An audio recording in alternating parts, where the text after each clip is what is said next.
அல்ஹம்துலில்லாஹ். புகழ் அனைத்தும் அல்லாஹ் ஒருவனுக்கு உண்டாகட்டுமாக. அல்லாஹ்வுடைய மாபெரும் கிருபையினால் 22ஆம் நாள் தராவீஹ் தொழக்கூடிய பாக்கியத்தை அல்லாஹ் நம்மவர்களுக்கு வழங்கியிருக்கிறார்.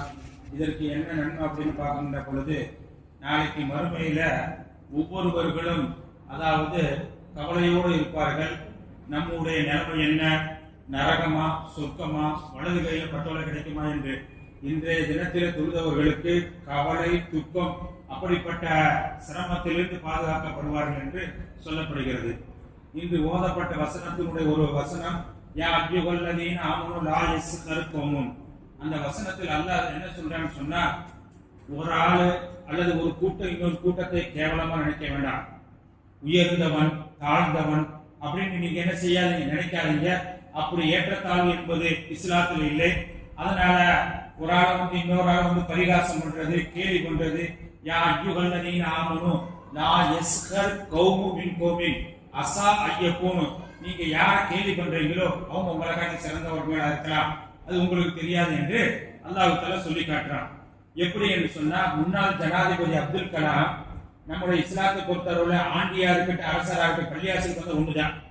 அவர் பிரதமரா இருக்காரு, அதனால அவர் முதல்ல தான் வந்து நிக்கணும் அப்படியெல்லாம் கிடையாது. அப்போ முன்னால் உள்ள ஜனாதிபதி அப்துல் கலாம் பள்ளிவாசல் ஜும்மாவுக்கு வர்றாங்க, எல்லாரும் உள்ள வாங்க முன்னாடி கூப்பிட்டாங்க. அவர் சொன்னார் அப்படியெல்லாம் இருக்கக்கூடாது, எல்லாம் சமந்து அப்படின்னு சொல்லி கடைசி செப்பில் இருந்து கொடுத்தார்.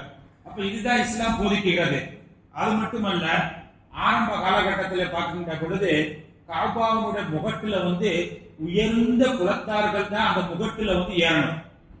காபாவுடைய முகட்டுல வந்து உயர்ந்த குலத்தார்கள் இன்றைக்கு நாம இருக்கிறது நாம விரிவா சொல்ல தேவை. உயர்ந்த குலத்தார், தாழ்ந்த குலத்தார், உயர்ந்த ஜாதி, தாழ்ந்த ஜாதி அப்படி எல்லாம் சொல்லுவார்கள். ஆனால் அதே போல ஆரம்ப காலகட்டத்தில் உயர்ந்த குலத்தை சார்ந்தவர்கள் தான் கௌபாவுடைய முகட்டுக்கு ஏற வேண்டும், அப்படித்தான் இருந்தது. ஆனால் கஅபா வெற்றி பெற்றதுக்கு பிறகு நபிகள் நாயகம் ஸல்லல்லாஹு அலைஹி வஸல்லம் கஅபாவுடைய முகட்டுல யாரை ஏத்தினாங்க? மக்களால், அதாவது மக்களால் துன்புறுத்தப்பட்ட, ஒரு அவமானமாக, ஒரு கேவலமாக, ஒரு அசிங்கமாக எண்ணக்கூடிய, இன்னும் சொல்ல போனா இஸ்லாமிய ஆட்சி இல்லைன்னு சொல்லி அவங்களே இறந்திருப்பாங்க. அவ்வளவு கேவலமாக நினைக்கக்கூடிய பிலால் ரலியல்லாஹு தஆலா அவங்களை வந்து மக்காவுடைய முகட்டுக்கு என்ன செஞ்சாங்க? ஏத்தினாங்க. ஏத்தி பிலால் ரலியல்லாஹு தஆலா பாவம் சொல்ல சொன்னாங்க. ஏன்? ரசூல் ஸல்லல்லாஹு அலைஹி வஸல்லம் அவங்களுடைய உற்ற தோழர் அபூபக்கர் ரலியல்லாஹு தஆலா இருக்கிறாங்க, உமர் ரலியல்லாஹு தஆலா இருக்கிறாங்க, அலி ரலியல்லாஹு தஆலா, இவங்க ரொம்ப நெருக்கமானவங்க. இவங்களை விட்டுட்டு மக்கள் யாரை தாழ்ந்த குலத்தார் என்று நினைக்கிறார்களோ அவர்களை கஅபாவுடைய முகட்டுக்கு ஏறி வாங்க சொல்லுங்கள் என்று சொன்னார்கள். அப்ப இஸ்லாத்தில் நீங்கள் பார்க்கின்ற பொழுது யாரை பார்த்தும் ஏற்றத்தாழ்வு என்பது கிடையவே கிடையாது. விவேகானந்தராக இருக்கட்டும், டாக்டர் அம்பேத்கராக இருக்கட்டும், அவங்க சொல்லுவாங்க கணிசமான முறையில் நீங்க பார்த்தீங்களாக்கும் இஸ்லாத்தில் அந்த பாகுபாடுகள் இல்லை என்பதை சொல்லுவார்கள். அது மட்டுமல்ல, உமர் ரலியல்லாஹு தஆலா அவங்களுடைய ஆட்சி காலத்துல என்ன செஞ்சாங்க? எகிப்தினுடைய ஆளுநராக இருக்கக்கூடிய அம்ர் இப்னு ஆஸ் ரலியல்லாஹு தஆலா இருக்கிறாங்க. அந்த எகிப்தினுடைய கவர்னருடைய ஆளுநருடைய மகனார் என்ன செஞ்சாங்க? மாற்று மதத்தை சார்ந்தவரை ஒரு ஆள் அடிச்சுட்டாரு.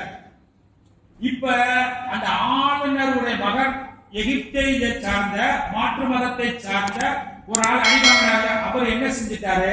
அந்த ஆளுநர்கிட்ட போய் சொல்லல, அந்த அடிச்ச அவருடைய தந்தைகிட்ட போய் சொல்லல, நேர உமர் ரலியல்லாஹு தஆலா அவங்க போய் சொன்னாங்க. உமர் ரலியல்லாஹு தஆலா என்ன செஞ்சாங்க? இவர் மாற்று மதத்தவராகி போச்சு பார்க்கல. என்ன செஞ்சாங்க? அடிச்சவரையும் கூப்பிட்டுவாங்க, அடிச்சவருடைய தந்தையா இருக்கக்கூடிய ஆளுநர் இருக்கார்ல அவரையும் கூப்பிட்டுவாங்க. கூப்பிட்டு வந்து மாற்று மதத்தை சார்ந்தவர்களாக இருந்தாலும் என்ன செய்ய கரெக்டா நடக்கணும் என்று ரசூலுல்லாஹி ஸல்லல்லாஹு அலைஹி வஸல்லம் என்ன செஞ்சாங்க? குச்சியை கொடுத்து, உன்னை யார் அடிச்சாரோ ஆளுநருடைய மகனாக இருக்கலாம். இஸ்லாத்தை பொறுத்தவரை ஜாதி மதம் கிடையாது, உயர்ந்தவன் தாழ்ந்தவன் கிடையாது. இந்த குச்சி நீ அடி. அடிச்சவன் அடிச்சாங்க. பிறகு மீண்டும் என்ன செஞ்சாங்க? ஆளுநரை அவனுடைய பெத்த தந்தையும் அடிக்க போனாங்க. ஆளுநர் சொன்னார், தம்பி நான் ஒண்ணு அடிக்கல, என் புள்ளதான் அடிச்சான். உடனே அவர் என்ன செஞ்சா விட்டுட்டாங்க. அப்ப இஸ்லாத்தை பொறுத்தவரையிலேயே ஜாதி மதம் உயர்ந்தவன் தாழ்ந்தவன் என்பதெல்லாம் கிடையாது. எவ்வளவு பெரிய ஆளாக இருந்தாலும் என்ன செய்ய இஸ்லாத்திலே சமம் தான். ஏனென்று சொன்னால் பள்ளிவாசல்ல பாக்குறோம், இப்பதான் இஸ்லாத்துக்கு வந்தவங்களா இருக்கலாம், ஆண்டாண்டு காலமாக இருக்கலாம், கருப்பராக இருக்கலாம், வெள்ளையராக இருக்கலாம், நெட்டையரா இருக்கலாம், குட்டையரா இருக்கலாம், பள்ளிவாசல் எல்லாம் சமம். அதைத்தான் இந்த பள்ளிவாசல் போதிக்கிறது. மட்டுமல்ல, ரசூல் ஸல்லல்லாஹு அலைஹி வஸல்லம் உடைய காலகட்டத்தில் ஒரு கிராமவாசி இருந்தார். எப்படி சொன்னா, ஜாகிர் பின் ஹரம் என்ற ஒரு நபி தோழர் இருந்தார். அவர் ரொம்ப அருவருப்பா இருப்பாரு.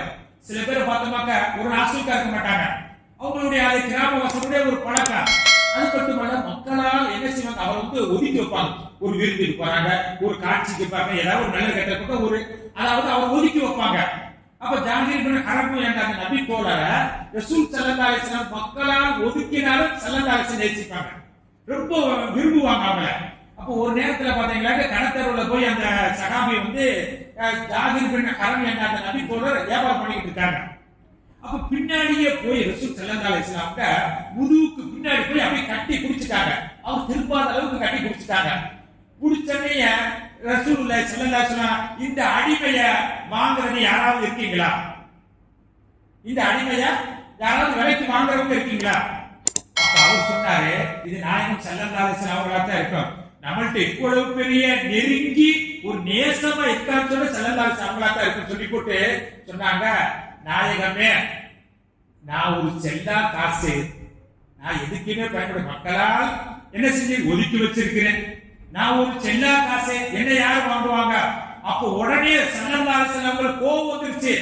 சொன்னாங்க, ஜாகிர் பின் ஹரமே தோழரை சொல்லாதீங்க, நீங்கள் மக்களால் தாழ்ந்தவர்களாக எண்ணப்பட்டாலும் அல்லாஹ்விடத்தில் உயர்ந்தவர்கள், ஆகையினால் நீங்க அப்படி நினைக்காதீங்கன்னு சொன்னாப்ப என்ன செய்ய, இன்னைக்கு ஓதப்பட்ட ஆயத்தில் சொல்லுது, யாரும் ஏற்றத்தாழ்வு கிடையாது, இஸ்லாத்தை பொறுத்தவர்கள் எல்லாம் சமம் என்பதைத்தான் அந்த வசனம் போதிக்கிறது.